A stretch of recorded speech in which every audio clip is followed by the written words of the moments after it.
To my guest, you're so right in that this is a must for all South Africans. It's a piece of history that we all should become more fay with, I think. And yes, we continue with our broadcast. I'm in the foyer, tomato, whichever one you prefer, of the Constitutional Court. And I think we're here today, Leanne, very importantly, as you said, because the IEC, after having declared the results of the national and provincial elections, will now at least hand over the various parties' candidates lists for MPs in Parliament, and they'll be doing that, giving over those lists to Chief Justice Mogoeng today. We spoke to the Chief Justice a moment or two ago, and he spoke about the symbolicism of it all, of the judiciary in this process, making sure that the various MPs will uphold the values of our democracy, will look at our constitution and live up to its ideals. I must remind you, of course, ANC having 249 seats in Parliament, DA 89, EFF 25, IFP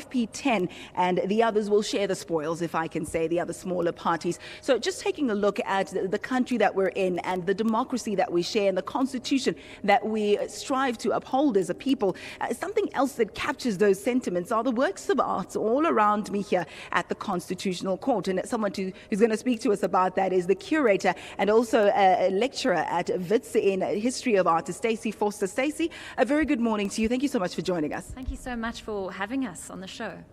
Stacey, I think one of the pertinent questions is why art in a court? Why is it so important? Well, this is a very important question for us, actually, because when the 11 original judges came together in 1994, they felt that bringing people into a justice system needed to be done in a way that honored their humanity and their human dignity. And that's one of the fundamental ideals of the Constitution.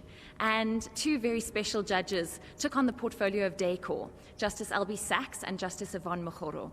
And their words, and these are Albie's words, the idea was to decorate the courtroom, which was then across the road in Brown Park, with the dignity befitting the people that would move through that space. And they had a very small budget, 10,000 Rand, which they blew on an artwork. And that was the first artwork in this collection, and it's also the only artwork that was ever bought. We now have 403 artworks, loose artworks, as well as the integrated artworks that are around us in this building, to a priceless value, and in terms of an economical value, but also a heritage value for the country. And every single one of those other works have been donated to us. And in some sense, they are a celebration of the democracy that our country holds today, 20 years of that democracy, but also a way to start to enact the idea of the rule of law and the idea of the Constitution in a way that allows people to really connect with it. You know, those of us who can't understand all of the legal jargon that goes through these halls. I think it's intertwined in everything that you see here at the Constitutional Court. I mean, just speaking to one of your colleagues, we were told that the reason why there's so many windows here and so see-through glass all over the show is to symbolize the transparency that we all seek, not only in our government, but in our daily lives as well. Tell us about some of the challenges that are highlighted in some of the artworks. I saw one or two pieces just speaking about the issue of HIV. So it's not only celebrating the good things, but also depicting the challenges that we still face. Absolutely. So the idea of having an art collection, and this is really a bigger question, why do we have art? Why do we make art? Why do we feel this need? Is to speak to or to image some of the issues that we face on a daily basis. So one of my favorite works here at the Constitutional Court is called The Man Who Sang and the Woman Who Kept Silent, and it's a work by Judith Mason. And I think it's really the signature piece of the collection. And it's about a woman who during apartheid was brutally tortured for information. She was an MK general, and her name is Pila Ndwandwe. And the work starts to manifest some of those emotions that I think you can't access in textbooks and you can't access in words always. So I think that that's really the role of the works here, is to try and image things that we aren't able to verbalize.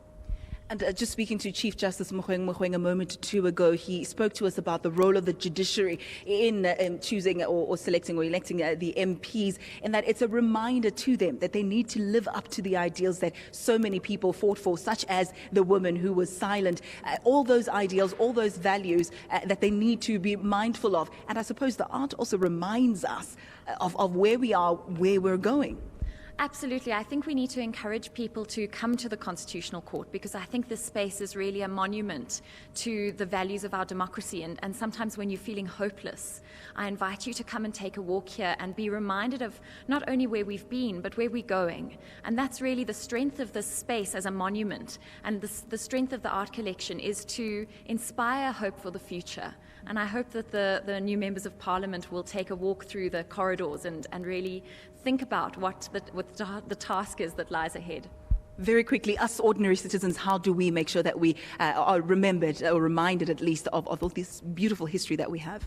Please go on our website and have a look at all of our detail. We offer a regular tour, which is absolutely free, where people can come and see the artwork and speak to me. We have a whole precinct around us, Constitution Hill, which offers tours into the history of our past, and they can absolutely find all of those details on the website. We'll have to leave it there. Thank you so much, Stacey Voster. She's the curator here at the Constitutional Court, and also speaking to us about the responsibility that you and I have to make sure that we know more about our history. Of course, this very place was once a prison during apartheid, known as Number 4, or the Old Fort Prison. So yes, just a little bit of history that we can enjoy as a country, looking back at our gruesome past and the bright future that lies ahead. Let's leave it there for now. Quick ad break. More after this.